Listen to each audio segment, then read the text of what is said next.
All right. Hey, everyone. Thank you for joining us for another week of Wonderfully Made Wellness Wednesday. Today we have Dr. Dawn Harrell, owner of Bear Paw Chiropractic located in Kingwood. Hey, thank you for joining us today. Thank you for your time. I'm also on with Dr. Jenny. She's a natural here now. She's a staple. So thank you both for hopping on. Thank you for giving me your time today. Thank you for having me. I really appreciate this opportunity. Yes, of course. So tell us a little bit about yourself. Well, I am on my second career, actually. Wow. I started off as an athletic trainer. I could tell you the date, March 9th, 1993. I heard athletic training was a thing. And I followed that career path up until 2016, working at the secondary school level. And I was just kind of got to the point where I was earning my doctorate in athletic training at the time. And I got tired of listening to all these people, coaches in particular, who good people, but just didn't want to listen to what I had to say about the treatment of our athletes. And so I started looking for something different. I moved to the industrial setting where I worked in the warehouse sector, teaching ergonomics to warehouse men and women. And although that's incredibly important, because once you get out of high school or college, you don't have medical care. Like there's nothing for you. If you get injured at work, you're injured, and they're like, suck it up and get to, do your job. And that was really hard for me, that I couldn't really do anything because I was just triage, making sure that they didn't go to workers' comp, basically, was my job. I couldn't provide any treatment. And I had all these great techniques that I learned as a doctorate student. And so I was like, there's got to be something more. There has to be something more. And my then boyfriend turned fiance turned now husband, we talked and we're like, what can we do? And I was like, well, what do you think about me becoming a chiropractor? And he's like, I think you'd be a great chiropractor. I'm like, awesome. And so I called some of my chiropractic friends and I'm like, well, what do you think about my ability? And they're like, you would be amazing. We would love that. I'm like, okay. And then we talk about it again. I'm like, do you think we can do it? And he's like, yeah, I think we can. So in August of 2019, I started Texas Chiropractic College down in Pasadena, and I graduated in December of 22. Wow. Yeah, raising a family. We've got 3 kids. We've got now a 21, a 14, and 11-year-old kids. Getting married, raising a family, going to school, and now I've got this amazing opportunity to own and operate my own chiropractic clinic. So it has been a whirlwind for the last few years. Mm-hmm. That is amazing. I love that your spouse is super supportive of it also because, when it comes to times like switching a career or something, it's like people probably freak out a bit. So I love that he was very supportive and he's like, yeah, let's do it. Go for it. He really was. I couldn't have asked for a better human to share this whole journey with. It's not easy. He had to sacrifice so much and he has to work so hard to make everything work for our family. But I mean, the man's amazing and I can't wait to be able to contribute so much more to our family and make his sacrifices pay off. I feel that. All right, so my first question is, and you answered a little bit about it, but let's get into it. It's, can you share your educational background and any specialties you have in chiropractic care? Yeah, I have all of the degrees, is what I tell everyone. I graduated from the University of Montana with a bachelor's in science and graduated, moved to Seattle for 3 years. I'm like, I need more. And so I'm like, I'd always want to move to Texas. So I found an opportunity that I could move to Tyler and work on my master's in education at the University of Texas at Tyler while still being an athletic trainer. So I moved to Texas in 2003 and haven't looked back. So we're 21 years now in this state. I still don't think I get to be called a Texan, which is a bummer. But so I earned my master's in 2 years, and then I need a job. So I moved to Houston and into Bel Air to Episcopal High School. Mhm. And I worked there for 5 years and decided it was time to move on.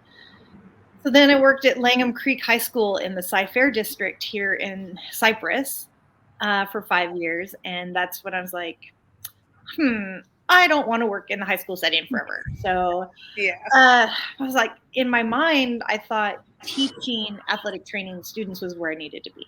Mhm. And so I was like, well, I need to have a doctorate to do that. I found an opportunity through the University of Idaho, so back to my home state, Mhm. that I could be an athletic trainer at my current job and work towards my doctorate. It was a research doctorate.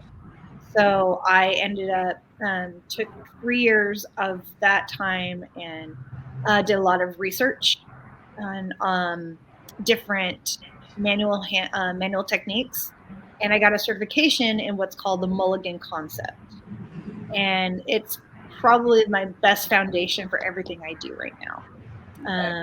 It I developed my hand skills and being able to palpate and to be able to assess the body and be able to feel kind of what's going on with that body, so that when I develop my chiropractic techniques, then it all works together. So I probably should have been a chiropractor from the beginning, but I wouldn't have traded this journey for anything.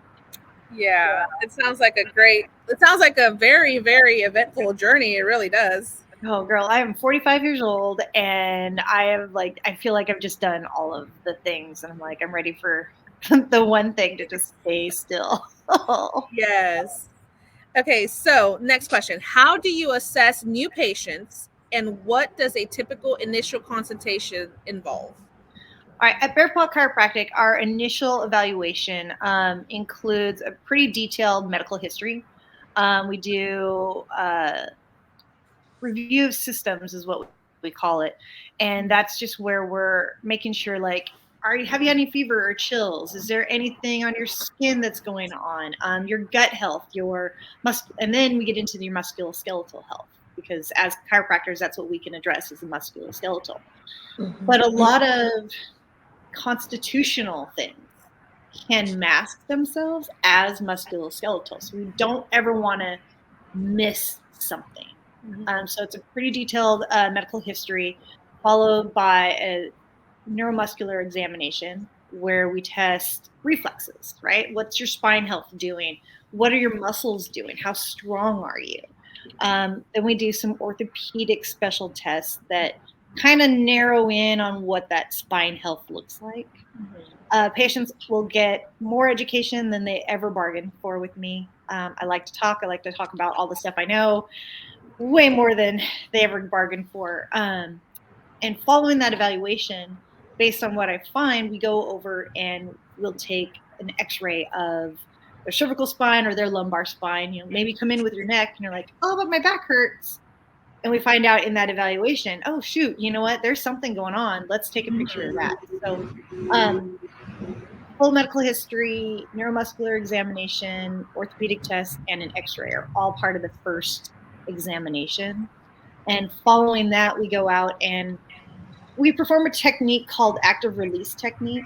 I am not certified in it. I can't say that I do it. I call it a BART, or like a bastardization of the technique, where I'm able to affect any of the muscle trigger points, where we get the muscles stretched out and we address that pain signal, calm that muscle down, and then we deliver their first adjustment.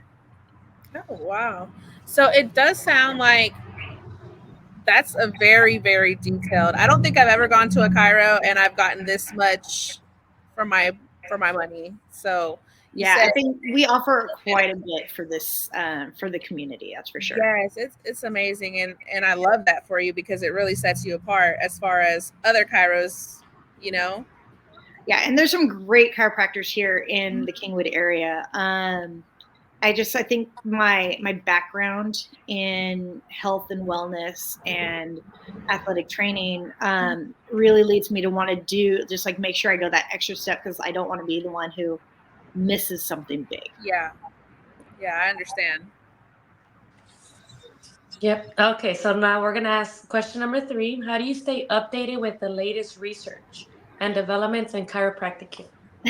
Well, fortunately, I just graduated, right? So like I was force fed for the last 3 years, like the latest research. Um, but also through my doctorate degree, I understood the importance of creating your own. Mm-hmm. And that's really one of my biggest passions. I was involved in a study last year talking about just trying to develop outcome measures with one of the professors at Texas Chiropractic College, just trying to, if we can have good outcome measures, we can find out if we're actually getting good outcomes. Mm-hmm. So that's a really important part, is being involved in the research, and hopefully I can. Um, we need to raise about $5,000, but once we can do that, we've got another large scale breastfeeding research project we're working on. So if anyone wants to help, that'd be great. Yes, let's set up Amazing. something. Let's set up No, a dude, GoFundMe or we'll fund me something. on that, man, because we need to Yes. understand what chiropractic can do, and we're looking at the outcomes of what is the birth experience. Does Mm-hmm. chiropractic while pregnant help you have a better, quote unquote, better birth experience? Yeah. So, and that's a big, huge digression, but and as far as staying up to date, I've been really fortunate. The nurse practitioner who I purchased the office from, he was constantly learning and deciphering and bringing new information. So I had that source right with me every day. As he phases out of our clinic, then it's just a matter of continuing education units for me. We have to have a minimum of 16 continuing ed units a year, so that's 32 in a reporting period. And just understanding that going to conferences, learning from my peers is going to be huge as far as keeping up to date with the newest and best information. Yeah. Awesome. Yeah. So you mentioned that when clients go to you, you like to talk a lot, right? I'm assuming it's a lot of the education. So that Yeah, ties in with our next question. It says, how important do you think patient education is in chiropractic care? And how it's do you incorporate it into your treatment plans? awesome. It's invaluable, because if they understand what's going on with their body, they're more likely to buy into their ownership and their autonomy of their own health. Mm-hmm. And it helps them feel more confident with me as a clinician. Then I'm like, hey, no, this is what's going on with you, and I know what I'm talking about. But they've got to buy in. If I'm here to help their health, I'm only part of that puzzle. They've got to be the other part, so they have to understand. So there's no over expressing the importance of education with your patients, And you and do it throughout the whole session, right? At the constantly. beginning, middle, end. I I can't stop talking. Like and I've just got so much stuff in here. I'm like word vomiting all over my lovely patients. Just trying to make sure that if I feel an, a knot, like call it a knot in their muscle tissue, I'm like, hey, do you feel that? Mm-hmm. Well, yeah, I do. What is that? And then I can explain to them what the muscles are doing. Mm-hmm. Explaining to them how active release technique works at the physiological level, Yeah. and how, then we get into what stretches can I do, right?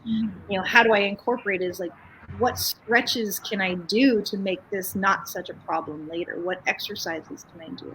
Mm-hmm. With my experience in the warehousing as an ergonomic specialist, one thing we talk about a lot, dealers workstations, and how we can set up chairs and desks and giving them something to put their feet on, Mm-hmm. to keep them from that tippy toppy feeling while they're working at their desks. So um, I never have one specific thing that I make sure I tell each patient, because each patient is so different. But I Mm-hmm. feel like each patient goes home with a thing, a homework assignment, if you will, um, to work on, to like see if we can just incrementally make changes that lead to more positive health.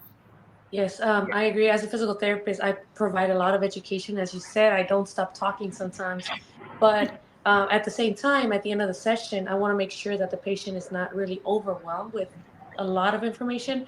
So, have you found like a technique or, like a do you have a handout for them, or do you send them a video or like an email summary at the end of the session? Is there something that you found has been successful for you?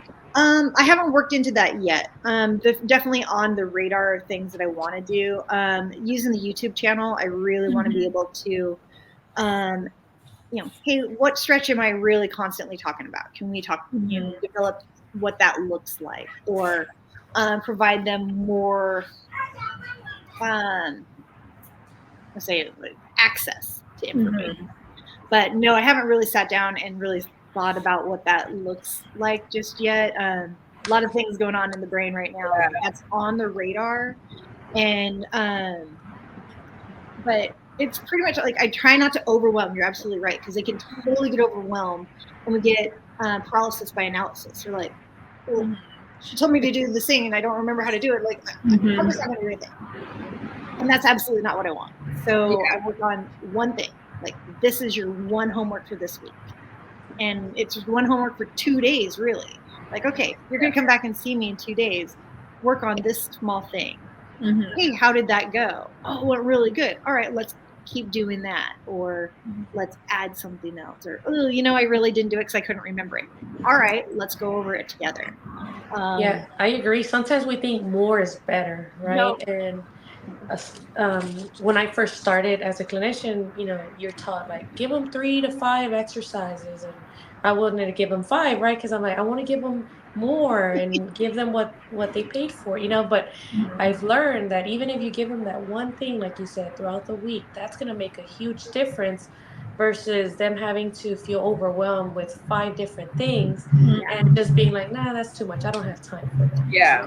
And that's the other part. You've got to fit into their life. And I know all 3 of us are busy humans, and our patients are busy humans.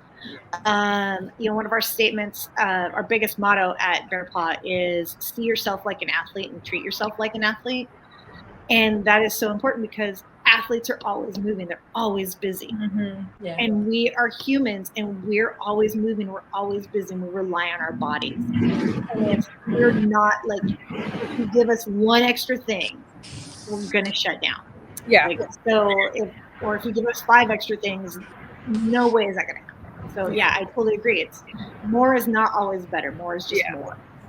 Yeah, I know. Sometimes I say less is more because it's also in the value that you get. So like you said, you haven't got there yet, but you could probably start incorporating maybe small how-to videos on your YouTube, on your social media and stuff. Which social media, by the way, what is your social media for everybody to follow you at? We are Bear Paw Chiropractic on Instagram, Facebook. We do have the YouTube channel. We just haven't done anything yet. And LinkedIn, Bear Paw Chiropractic. Bear Paw. All one word. That's awesome. And thank you both so much for your time. Thank you guys for joining in for our weekly Wellness Wednesday. I will see you guys next week. Bye. Thank you. Bye-bye. Thank you. Bye, ladies.